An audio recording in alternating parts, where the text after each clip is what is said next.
So you ever had a situation where you just feel like Jesus or God has not shown up? Well, there is a passage in scripture where Jesus literally just doesn't show up and intentionally stays behind. But it's for a good reason. That and a little bit more in the next time. Today's episode is brought to you by Logos. Learn more about the world's best Bible study software at logos.com/themove. Welcome back to The Move. Oh, we're vibing with the book 10 minutes at a time. The next 10 minutes, we're going over John chapter 11, verses 1 through 16. And as always, the question is, have you read it? It's in the comment section below. As you know, we're going to put 10 minutes on the clock, and we're going to start that in 3, 2, 1. So here's what I really like. Based off of the last 10 minutes where we talked about Psalm 82, and it concludes with a rise, right? This idea of resurrection. Jesus has just made this claim, connected his claim to Psalm 82, right? And the following story we know is about resurrection. It's almost as though John has a purpose and a plan as to how he's ordered these things. Man, it's almost like, there was an intentionality here. As to say, these things do I write so that you might know. Yeah, because here's what happens. There's a certain man named Lazarus. He's from Bethany, the village of Mary and her sister Martha. Now, Mary, it was who anointed the Lord with ointment and wiped his feet with her hair. Like, everybody heard about that. They're like, there was this woman. She was at this party. She was crying. And then the Lord was like, it's cool. It's cool. It was really weird, right? Her brother, Lazarus, is ill. So the sisters who are close with Jesus are like, hey, the one that you love is ill. Now, this is the man who has been healing people. He has been, blind eyes are open. So you would think if he hears that one of his buddies is ill, drop it all, head on over, fix the problem. But my man relaxes, and this illness does not lead to death. It is for the glory of God, so that the Son of God might be glorified through it. There's a beautiful devotional nugget in this whole idea about waiting on God. Because there's times in our lives, right, where we think about, man, like God, you say you're there for me, but you're not. Like, there's this thing in my life that I need. Like, it's a real thing. It's a life or death thing. Yeah. And yet you're silent. It seems like you're apathetic. You're over there just twiddling your thumbs. Yeah. Where are you, God? And what's interesting is that we have a plan for God and how he ought to respond to our situation. Because, hey, so I'm sick, come and heal me. Mm-hmm. Or, hey, Lazarus is sick, come and heal him. I need a job, fix that for me, right? And what does he do? He actually stays, look at this. He stays 2 days longer, verse 6. So when he heard that Lazarus was ill, he stayed 2 days longer in the place where he was. There's this like very intentional call out. Jesus is like, no, I'm good. Yeah, I'll just chill. And John is being very intentional to point out that he is not doing what is expected of him. And there is a point to why he's not doing this, right? What's the point? Well, the point is he's going to manifest his glory in a way that not even Mary and Martha, who have believed on him, could have expected. Absolutely. Right? So that and this is very real in my life and very real in y'all's lives. I know it is, that sometimes we have plans for how God should operate in a situation, and it isn't till after he has disappointed our expectations that the plan that he had for it exceeds our expectations, right? God, you should do this. And he doesn't do what I want him to do. But what he does, you're like, oh, yeah, that was way better. Yeah. That was way better, right? Mm-hmm. And you see this, but also you see John making this theological point that Jesus is going to manifest his glory according to prophecy, which is resurrection, right?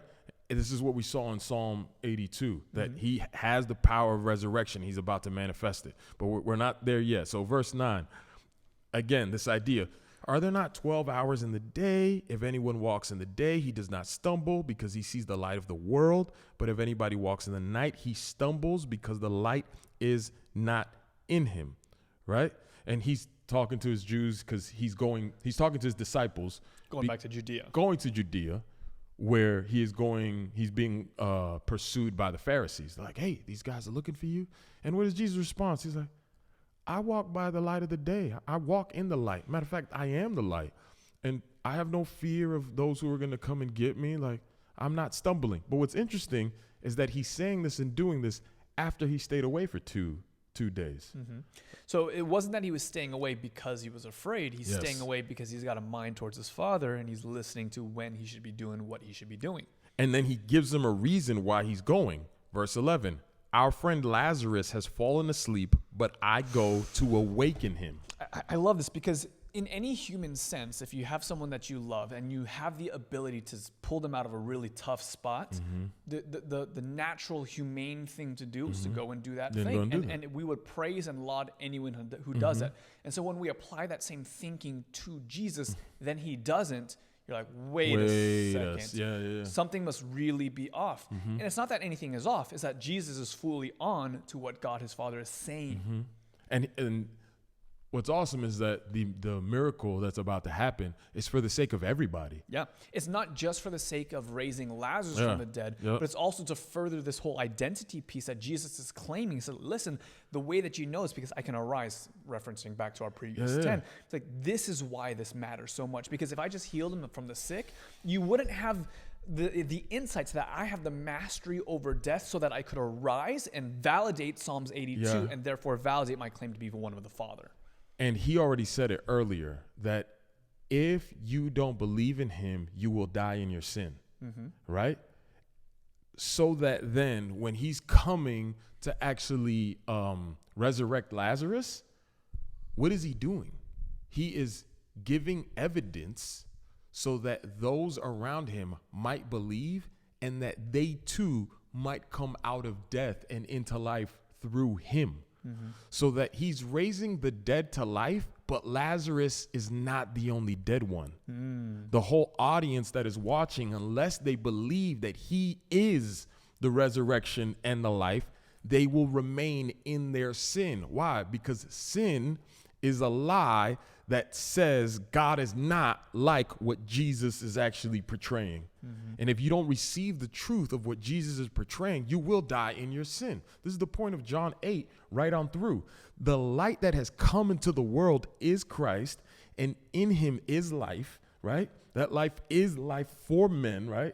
He comes to give it, and unless you receive it, you're dead. Yeah. So that Lazarus actually dies, right, in the natural sense, is of a great benefit to everybody else, because now God can manifest his glory in bringing the dead to life in hopes of them turning to Jesus. And let that be like a really great nugget and promise for us to hold on to when we're in the middle of that waiting period, when we're experiencing the silence, the supposed silence of God, when we're seeing the supposed inactivity of God. When you have something in your life and you're hoping onto hope and it seems as though God is disappointed, let it be known that God is bigger than that disappointment. God has the ability to redeem that, not only just for your sake, but for the sake of those that you love around you as well. I mean, look at how he says it. Verse 14. Then Jesus told them plainly, Lazarus has died. And for your sake, I am glad that I was not there. Just that. We want Jesus to show up when we want him to show up. And he says, no. For your sake, I'm glad that I didn't do it the way you wanted me to do it. Because the way I had planned is better than you could ever hope or dream for. Yeah, and so then he says, so that you might believe. And if you call back again, the believing is what's actually going to save them from death, right? And then, but let us go to him. And I like Thomas's response, right? I've never actually focused on this verse. Did you see that? Yeah, that's interesting. Yeah. Thomas called the twin. Yeah, I haven't seen that piece either. Didymus actually, he's the twin. Oh, good. That's a nickname. Yep. He said to his fellow disciples, let us also go that we may die with him. Tell me what that says to you, because it says something to me. I'm not sure what that says to me. Bro, Jesus made it so clear. Lazarus has died, and for your sake, I am glad. Like, I am going. Our friend Lazarus has fallen asleep, but I go to awaken him. Right? He's telling them he's asleep. And what do they say? Oh, well, Lord, if he's fallen asleep, he'll recover. Right? Like, oh, if he's resting, he got a cold and he's sleeping. This is good. His strength is coming back. And Jesus had spoken of his death, but they thought that he meant taking rest in sleep, right? So Thomas is like, oh, you want to go for a nap? Yeah, let's all go for a nap. Well, no. Like, Thomas is saying, listen, this guy, let's just go with him because we believe in him. Let's die with him. Why? Because Thomas isn't receiving what Jesus is saying. Like the plainness of what Jesus is saying Thomas is hidden. is looking at it like a glass half full. He's like, oh man, if Lazarus, the one you love, is dead, like what other hope do we got as well? So we might as well go and die. Yeah, because the Pharisees are there. And they're worried about, oh man, if he's going to get stoned or whatever the case is. Like, well, Jesus said there's only so many hours of light that we got to do it. So I guess we got to go die. Yeah, right. And I mean, that says something to me because how often have I had that short, limited sort of sight when Jesus is doing something? And I think about the worst possible outcomes. Like, well, if Jesus requires this of me, then I guess. Right. And it isn't until he does that miracle in my life that he brings death out of life. You're like, oh, snap. That's what you were doing the whole time. Okay. Yeah. You got it. Yeah, you're right. How different would our life be if we... Ooh.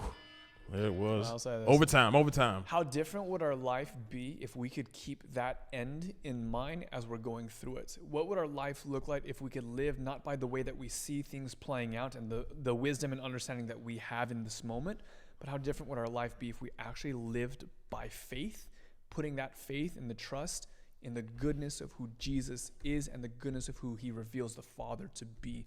Because if we could live by that kind of faith, nothing could shake us. Nothing could shake us from that. Oh, see, that's crazy talk. It is. Yeah, that's crazy because I can conceive of a scenario where, it looks bleak or even grim. And it's like, no, God has got this, right? And people around you would be like, yo, what are you talking about? Look at you. What do you mean God has got this? Like, think Job and his friends. Like, what are you talking about? So to hold on to the truth of who Jesus says he is so counter the world, but that's the world in darkness and he is the light. It just don't make no sense. All right. And this is the beauty of intimacy with the Father, is that you actually have the lens with which to look at your life now. You can see the thing that no one else can see, just like Jesus. That's the thing. He says, you and I will know each other in the same way that me and the Father know each other. Like we actually have the ability to see what Jesus saw in that moment. Yeah. We can see through the eyes of faith, not just through our feelings or circumstance. That's so good. All right. That's good. Let's stop there. We'll chop it right there. We'll see you guys in the next step. All right. Hey movers, I recently got to travel to the Logos headquarters and ended up recording several tutorials on how you and I can get more from our Bible study using Logos. To see the entire playlist of videos, visit logos.com/themove and get 10% off any Logos 8 product you want. logos.com/themove.